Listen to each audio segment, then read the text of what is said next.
জামাত ক্ষমতায় গেলে নাকি শরিয়া কায়েম করবে না, এই জাতীয় একটা কথা বলা হয়েছে না? ওদেরকে ধরে জিজ্ঞেস করেন, পাগল শরিয়া বলতে বুঝিস কি? আগে ক্লিয়ার কর। শরিয়া মানে খালি চোরের হাত কাটা? শরিয়া মানে খালি কেউ জিনা করলে পাথর মেরে মেরে ফেলা? এর বাইরে শরিয়ার কোনো শিক্ষা নাই? আর আল্লাহ যেটা বলেছেন সেটাই তো শরিয়া, নবী যেটা শিখিয়েছেন সেটাই তো শরিয়া। জামাত কি বলছে? ক্ষমতায় গেলে ইনসাফ কায়েম করবো। ইনসাফকে শরিয়ত না, বৈষম্য দূর করবো। এটাকে শরিয়ত না, গরিব দুঃখীর হক আদায় করবো। এটাকে শরিয়ত না, নারীদের ইজ্জত নিয়ে কাউকে ছেড়ে মেরে খেলতে দেবো না। এটা শরিয়ত না। আরে তোমরা শরিয়ত বলতে বোঝাও কি? শরিয়ত বলতে বোঝাও কি?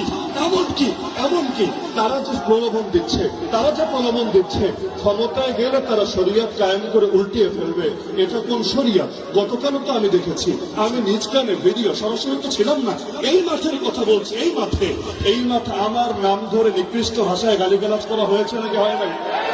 আমাকে আজকে এখানে আসতে দিবে না এরকম ঘোষণা অথর্ব দিয়েছিল কি দেয় নাই?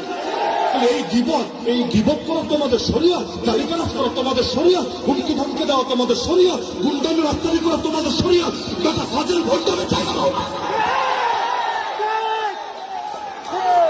যতদিন একসাথে থাকো তখন কোনো দোষ নজরে পড়ে না, যখন আলাদা হও তখন ফতোয়া দিতে দ্বিধা করো না। মনে রাখবেন, আমরা ফতোয়াকে বিশ্বাস করি, কিন্তু ফতোয়া দিয়ে কেউ যদি ইসলামের জাগরণ, বাংলাদেশ পন্থীদের জাগরণ রুখে দিতে চায়, আমরা তাদেরকে সুযোগ কিছুতে দেব না।